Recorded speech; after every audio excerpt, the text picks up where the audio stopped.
Before you begin, create a recovery drive and back up all data before removing the fan.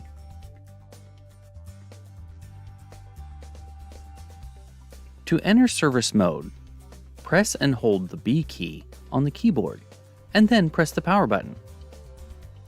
Now, the computer will boot up and the owner tag information is displayed on the screen. Press any key to proceed. The computer will emit 3 short beeps and shut down. Ensure that you always use ESD protection when working inside the computer.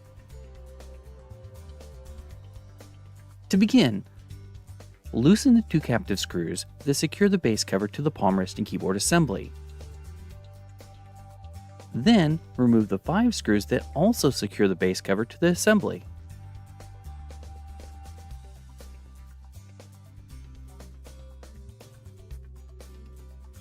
Using a plastic scribe, pry the base cover from the top left at the hinge, and then continue to work on the sides to open the base cover.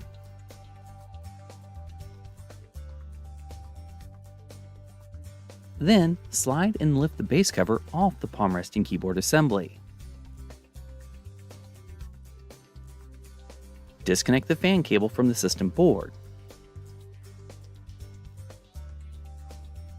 Now, remove the 2 screws that secure the fan to the palm rest and keyboard assembly. Next, lift the fan off the system board. You've successfully removed the fan. Now, let's install the fan. Align the screw holes on the fan with the screw holes on the palm rest and keyboard assembly. Replace the 2 screws that secure the fan to the palm rest and keyboard assembly. Now, connect the fan cable to the system board. Next, place and snap the base cover into place on the palm rest and keyboard assembly.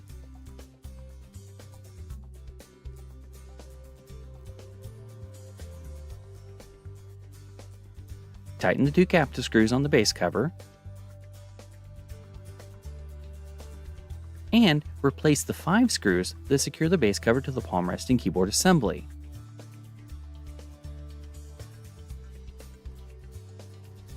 Finally, connect the power adapter and press the power button to power on the computer and exit from service mode.